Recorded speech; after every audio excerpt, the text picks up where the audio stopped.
अगला प्रश्न श्री पब्बाराम विश्नोई। श्री पब्बाराम विश्नोई। यार बिराजे हुए हो, मैं फिर अगला नाम पुकार लेता। बोलिए। 352। माननीय अध्यक्ष महोदय, प्रश्न संख्या 352। बिराजो माननीय मंत्री जी।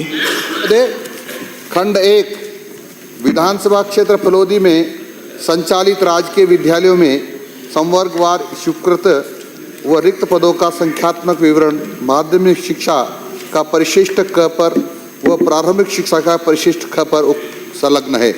खंड 2 जी हाँ, विभागीय पदोन्नति समिति राजस्थान लोक सेवा आयोग अजमेर एवं राजस्थान कर्मचारी चयन बोर्ड जयपुर से चयनित आसार्थी उपलब्ध होने से रिक्त पदों को प्राथमिकता से भरा जा सकेगा।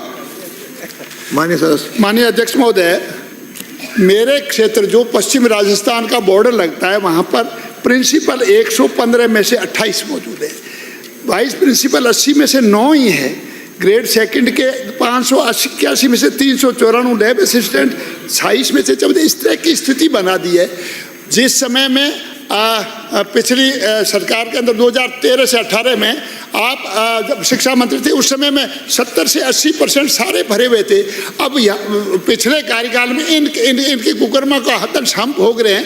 हमारे स्टूडेंट और वहाँ शहर के अंदर डंप कर दिया, अपनों को ऊपर शहर के आसपास में लगा दिया और हमारे मरुस्थलीय क्षेत्र में ये परिस्थिति बना रही है। मैं माननीय आपके माध्यम से शिक्षा मंत्री से पूछना चाहूँगा कि क्या आप पिछले जो कार्यकाल में हम माननीय अध्यक्ष महोदय कार्यकाल में स्टाफिंग पैटर्न यानी कि जितने स्टूडेंट्स हो उसके आधार पर शिक्षकों की नियुक्ति और काउंसलिंग के द्वारा क्या समान शिक्षकों का अपॉइंटमेंट करना चाहते हैं या नहीं, और नहीं तो क्यों?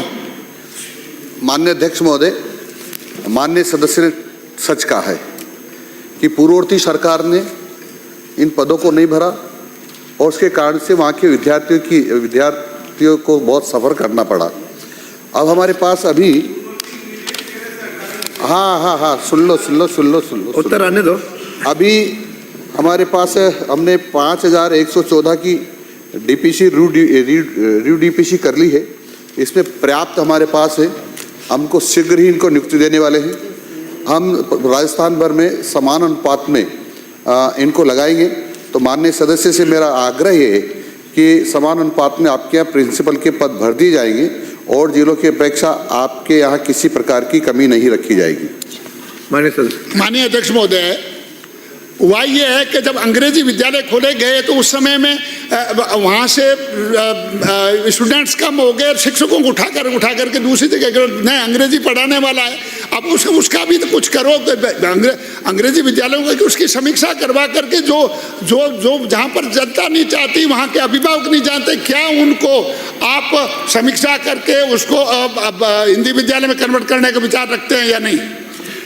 माननीय अध्यक्ष महोदय, ये माननीय सदस्य सही कह रहे हैं कि जब इन्होंने एक बोर्ड लटकाया हिंदी विद्यालय के ऊपर कि अंग्रेजी विद्यालय हो गया है, लेकिन वहाँ पर न तो इन्होंने पद सर्जित किए हैं, न किसी प्रकार का भवन दिया है, बल्कि 2 कमरों को में जो पहले चलता था उसी के ऊपर बोर्ड लटका दिया है।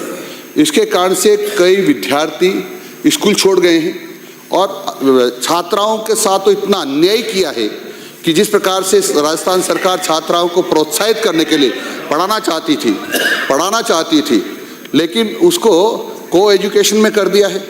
कई उनके प्रश्न का भी उत्तर दे। कई बच्चे, हाँ वही कर रहा हूँ, कई बच्चियाँ साथ में नहीं पढ़ना चाहती थी, लेकिन नज़दीक में स्कूल नहीं था तो वहाँ भी नहीं जा पाई, तो वो विद्यालय छोड़ गई हैं।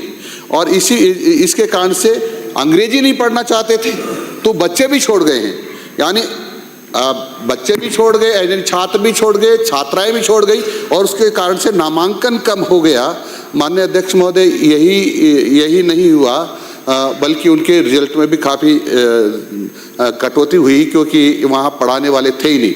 क्योंकि इन्होंने अध्यापक तो दिए ही नहीं, उनके प्रश्न का उत्तर दे दो माननीय पद मंत्री जी। सृजित किए ही नहीं। तो आधे तो हिंदी पढ़ाने वाले रह गए, आधे अंग्रेजी पढ़ाने वाले। इसलिए कांग्रेस के लोगों ने इतना अन्याय किया है, और अब माननीय मुख्यमंत्री जी ने एक मंत्रिमंडलीय उपसमिति बना दी है, वो इसकी समीक्षा कर रही है, और जो छात्रों के हित में जनहित में होगा वो निर्णय करेंगे। क्योंकि परंतु कांग्रेस ने अंग्रेजी विद्यालयों का बोर्ड लटका करके छात्रों को अंधेरे में रखा और बंटाढार कर दिया शिक्षा का। कांग्रेस ने बंटाढार कर दिया है शिक्षा का। अध्यक्ष जी, जवाब तो आया नहीं, उन्होंने जो पूछा है।